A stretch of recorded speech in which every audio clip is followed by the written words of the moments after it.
What is inside the planets? The question began as a whisper in the mind of a lone observer staring into the night sky, where each distant sphere shimmered like a sealed secret. And yet something about their silence felt alive, as if beneath their surfaces entire worlds breathed unseen, waiting not to be discovered, but to be understood. And so the journey did not begin with a rocket or a machine, but with a descent inward, a strange unraveling of reality, where distance collapsed, and the observer found themselves standing upon the cracked crust of a nameless planet, feeling the ground pulse faintly beneath their feet, like a heartbeat hidden under layers of stone. And when the surface split open, it did not reveal molten chaos as expected, but a vast, hollow expanse filled with drifting continents of rock suspended in glowing currents of energy that flowed like rivers of light, illuminating structures that seemed neither natural nor artificial, but something in between. Towering formations that hummed softly, resonating with a frequency that felt almost like language. And as the observer stepped forward, gravity twisted and shifted, pulling in directions that defied understanding, leading them deeper into the planet, where the layers unfolded, not as simple shells, but as realms, each one stranger than the last, until the idea of a solid core became meaningless, and instead there was a center that was not a place, but a presence, a dense sphere of luminous consciousness that pulsed with memories of time itself, storing echoes at every collision, every orbit, every silent revolution around distant stars. And when the observer reached out, they felt not heat, but awareness, a realization that planets were not empty stones, but keepers of ancient histories, written not in words, but in gravity and pressure and motion. And then, without warning, the world shifted again, and the observer found themselves plunging through the thick clouds of a gas giant, where there was no ground to stand on, only endless storms that roared like living creatures, their lightning illuminating shapes within the clouds that moved with purpose, massive shadowy forms swimming through the dense atmosphere as if it were an ocean, their bodies composed of swirling gases held together by forces unknown. And as the observer drifted deeper, the pressure grew immense, yet instead of crushing them, it transformed the space into layers of increasingly dense reality, where the gas above faded into a quiet abyss below, a place where the gas became liquid, and the liquid became something else entirely, a superfluid sea that reflected not light, but thought, mirroring fragments of the observer's own mind back at them, until at last they reached a core that burned not with fire, but with compression, a place where matter itself seemed uncertain of its form, shifting between states as if caught between existence and non-existence. And there too was a presence, different from the rocky planet, but just as aware, a slow, immense intelligence that experienced time not as moments, but as vast stretches of eternity. And then the journey carried the observer to an icy world drifting at the edge of darkness, where the surface was silent and frozen, but beneath it lay an ocean trapped under miles of ice. And when they descended through cracks that glowed faintly with internal heat, they found a hidden sea, illuminated by bioluminescent life that pulsed in colors never seen before. Creatures drifting like living constellations, their forms delicate yet ancient, communicating through light and movement in a language older than stars. And deeper still, the ocean gave way to crystal structures that refracted energy into intricate patterns, as if the planet itself were dreaming in geometry. And with each layer, the observer understood more clearly that planets were not simple spheres, but layered realities, each one containing ecosystems, forces, and perhaps even forms of awareness that existed on scales too vast or too subtle for ordinary perception. And finally, the observer was drawn towards a world unlike any other, a small, dark planet that seemed almost forgotten, its surface barren and lifeless. Yet as they entered it, the interior unfolded into a labyrinth of tunnels carved not by nature, but by something deliberate, something that had shaped the planet from within. And at its center, they found a void, a perfect absence, surrounded by structures that seemed to orbit it, feeding it, maintaining it. And in that emptiness, there was a feeling of infinite depth, as if the planet was not containing something, but but containing nothing, a gateway or a wound in reality itself. And standing before it, the observer felt the weight of all the worlds they had seen, each one unique, yet connected by a hidden truth, that inside every planet was not just matter, but meaning, not just layers of rock or gas or ice, but entire systems of existence, each one holding secrets that reshaped the understanding of what a world truly was. And as the void began to pull them, gently at first, and then with undeniable force, they realized that the question was never just about what is inside the planets, but about what lies inside existence itself. And with that realization, the darkness closed in, not with fear, but with a quiet, inevitable certainty, as if the answer was not something to be seen, but something to be entered. And the moment the observers surrendered to that pull, the darkness did not consume them, but unfolded, like a door opening into a dimension where space itself felt unfinished, raw, and unformed, as though they had slipped beneath the surface of reality into the hidden scaffolding that held worlds together. And there, suspended in that silent expanse, they saw countless planetary cores, not as distant objects, but as interconnected nodes, each one glowing with its own distinct essence, yet bound together by faint threads of energy that pulsed rhythmically, forming a network that stretched beyond sight. And as they drifted closer, they understood that each planet was not isolated, but part of a vast system of exchange, sharing forces, memories, and perhaps even purpose, their interiors acting as engines not only of physical processes, but of something deeper, something that shaped the evolution of the cosmos itself. And then, one of the nodes flared brighter than the rest, drawing the observer toward it with an irresistible pull. And as they entered it, they found themselves inside a planet that was still being formed, its layers not yet settled, but swirling in chaotic harmony. Molten rivers carving paths through dense clouds of mineral vapor, fragments of matter colliding and merging in slow, graceful motions that felt almost intentional. And within that turbulence, there were patterns, repeating structures that hinted at design, as if the planet was assembling itself according to a blueprint written into the fabric of existence. And at its center, there was no solid core yet, only a luminous sphere of pure potential, a place where matter had not yet chosen its final state. And the observer felt an overwhelming sense of possibility emanating from it, as though they were witnessing the birth of a world not just as a physical event, but as a decision, a moment where countless outcomes narrowed into one reality. And then the scene shifted once more, faster now, as if the observer was being guided through a sequence of revelations, moving from one planet to another in an instant, each interior revealing a different truth, a desert world whose core was a silent archive of crystalline structures storing vibrations from ancient solar winds, a water world whose depths hid colossal currents that carried nutrients and energy in cycles so vast they could only be measured in millennia, a shattered planet whose broken interior exposed layers that still flickered with residual energy, echoing the violence that had torn it apart. And with each vision, the observer felt their understanding expand, their sense of scale dissolving, until the distinction between inside and outside, between surface and core, became meaningless. And finally, they arrived at a place that was not a planet at all, but something older, a primordial sphere drifting in the void before stars had fully formed,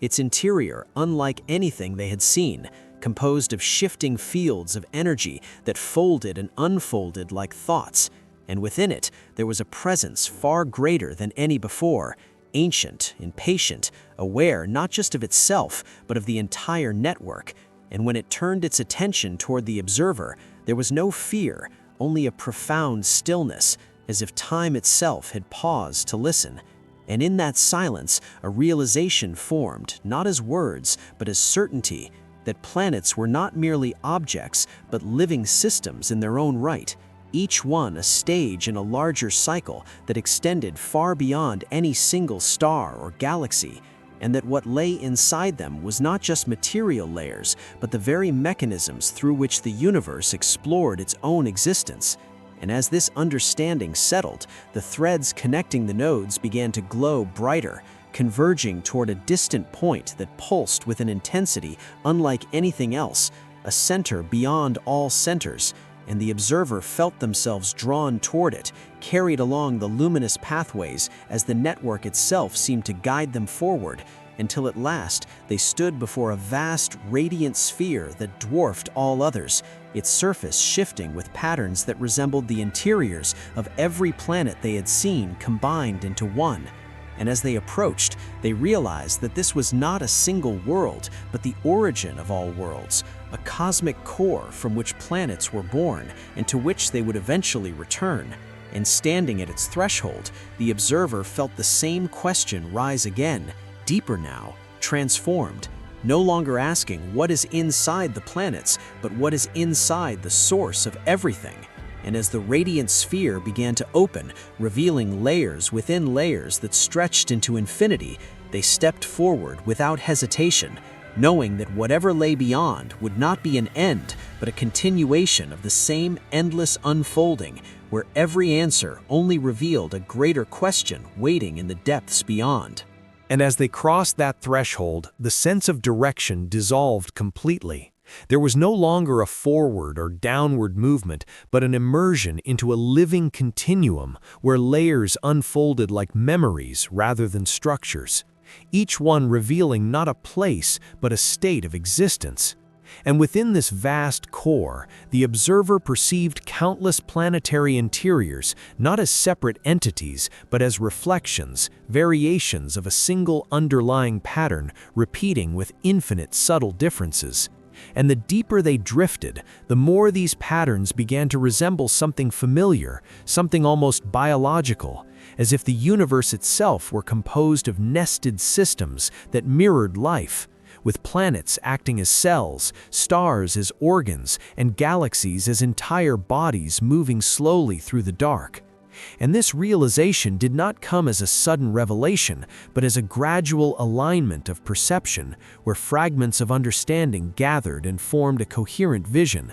And within that vision, the observer saw how every planetary interior contributed to a larger equilibrium, how molten cores, the crushing pressures, the silent oceans beneath ice, and the endless storms of gas giants were all part of a process that maintained balance across unimaginable distances. And then within that balance, there was a fluctuation, a subtle irregularity that drew attention like a discordant note in a vast symphony.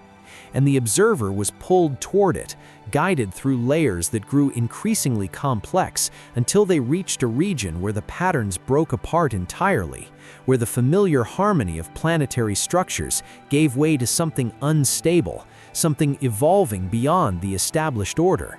And here, the interiors were not fixed or cyclical, but constantly reshaping themselves, forming and dissolving in rapid succession, as if the rules that governed the rest of the universe were being rewritten in real time.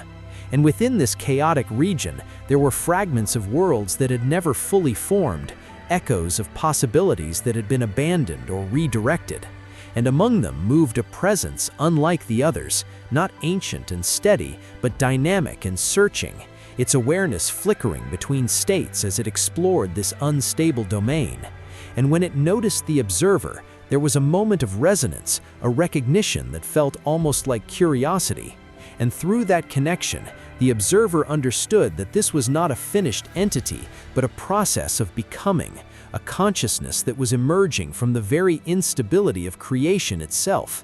And it seemed to be learning, drawing from the countless planetary interiors across the network, gathering patterns, testing variations, and shaping new forms of existence. And as this awareness expanded, it began to influence the surrounding structures, stabilizing some, dissolving others, guiding the formation of entirely new types of worlds that defied previous understanding. And the observer realized that they were witnessing not just the structure of the universe, but its evolution, an ongoing transformation driven by forces both ancient and newly born. And then the connection deepened, and for a brief moment, the observer's perception merged with that emerging consciousness, allowing them to feel the vast complexity of its perspective, to sense the simultaneous existence of countless worlds and possibilities. And within that shared awareness, there was a question, not spoken but felt, a question that mirrored the one that had begun the journey but expanded beyond it, asking not only what is inside the planets, but what could be, what might exist if the patterns were allowed to change, if the structures were not fixed but fluid. And as the observer separated from that presence, the instability around them began to calm, the chaotic regions settling into a new form that was neither entirely ordered nor entirely random, a balance between creation and transformation. And from that balance, new threads of connection extended outward, linking these evolving interiors to the wider network, integrating them into the greater system. And as the observer followed one of these threads, they felt a shift in perspective once more, returning not to a single planet, but to the vast expanse where all worlds were connected. Yet now everything appeared different, richer, layered with meaning that had not been visible before. And they understood that the interiors of planets were not static secrets waiting to be uncovered, but dynamic expressions of a universe that was constantly exploring itself. Each world a question, each core an answer that would eventually lead to another question. And as this understanding settled into a quiet clarity, the observer felt themselves gently drawn back toward a familiar point, a small blue world suspended in the darkness, its surface calm and its interior hidden beneath layers that seemed suddenly profound. And as they approached it, they no longer saw it as just a planet, but as part of the same vast system they had witnessed, a living node in an endless network of creation and transformation. And when they finally stood upon its surface once more, the ground beneath their feet felt different, not because it had changed, but because they had, carrying with them the knowledge that inside every planet, including this one, existed not just matter and energy, but a reflection of the universe's deepest processes, quietly unfolding far beyond the reach of ordinary perception. And in that stillness, the question remained, not as a mystery to be solved, but as an invitation to continue exploring, to look deeper, to listen more closely, knowing that every layer uncovered would reveal yet another hidden within, extending infinitely into the unknown, where the journey itself would never truly end. And yet, even as that realization settled into a quiet, steady awareness, something within the observer refused to rest. Because knowledge of endless depth did not close the journey, but intensified it, sharpening perception until even the smallest detail beneath their feet seemed to hum with significance. And as they stood upon that familiar world, they began to feel subtle rhythms in the ground, faint pulses traveling through the crust, like distant echoes of something vast moving far below. And without effort, without descent, their awareness slipped once more beneath the surface, passing through layers of soil and stone, not as a body, but as a presence that could perceive without obstruction. And what they saw now was not the same as before, because this time, the interiors revealed themselves not as isolated environments, but as interconnected flows, streams of energy weaving through the mantle, currents of pressure rising and falling in slow cycles. And within those currents, there were patterns that resembled thoughts, not conscious in the human sense, but structured, repeating, responsive, as if the planet itself processed information through movement and heat and time. And deeper still, the molten core churned with immense force, yet within that chaos there was order, a steady rotation, a rhythm that synchronized with distant celestial motions, aligning subtly with the pull of moons in the presence of nearby planets. And in that alignment, the observer sensed communication, not in signals or words, but in influence, in the way one world affected another through gravity, magnetism, and shared history, forming a dialogue that spanned entire solar systems. And then, the perspective expanded again, rising outward and inward at once until the observer perceived multiple planets simultaneously, each one pulsing with its own internal processes. yet all connected through invisible threads of interaction.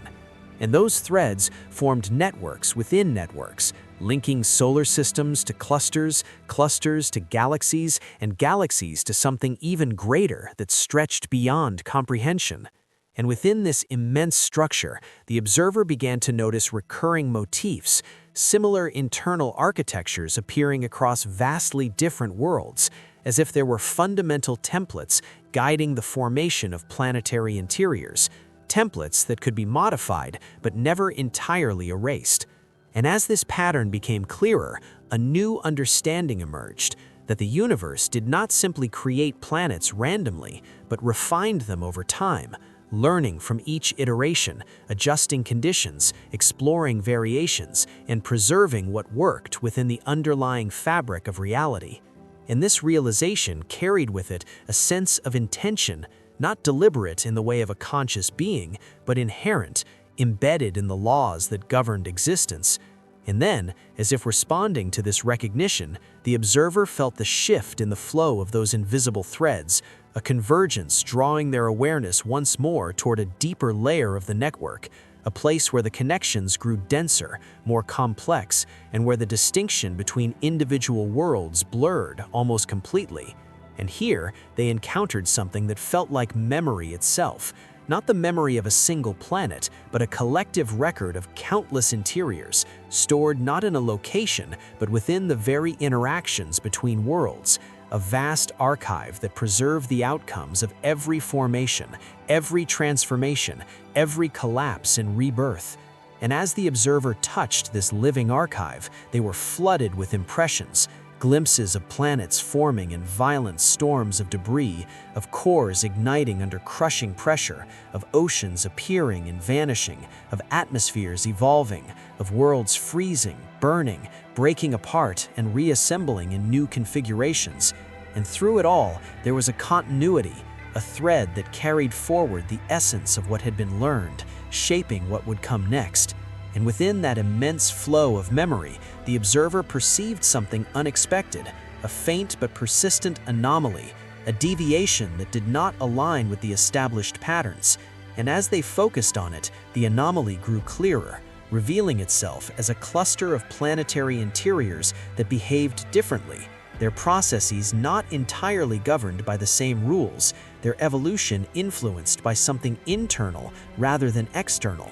And as the observer moved closer, they realized what set these worlds apart, that within them existed layers where awareness had begun to emerge not just as a passive presence, but as an active force, shaping the interior processes in subtle ways, influencing energy flows, altering patterns, and creating feedback loops that extended outward into their environments. And among these worlds, one stood out more than the others, a small blue planet whose interior shimmered with a complexity far beyond its size, its layers interwoven with countless dynamic systems, its surface alive with movement and change. And within its depths, there were signals, intricate and continuous, generated by the countless forms of life that inhabited it. And those signals were not confined to the surface, but penetrated deep into the planet's interior, subtly influencing its processes, adding a new dimension to its internal dynamics.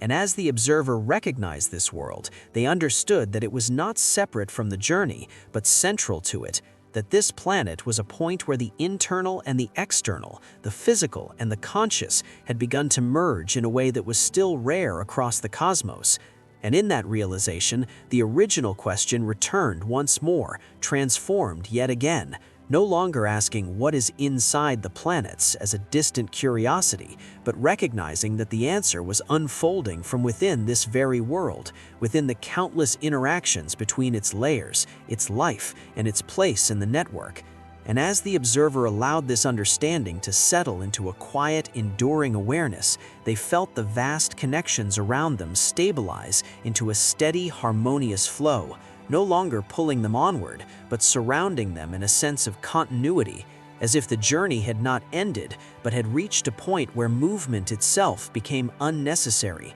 because the exploration was now embedded in every moment, every layer, every interaction. And in that stillness, there was no final answer, only the endless unfolding of deeper questions, each one waiting patiently within the infinite interiors of worlds yet to be understood.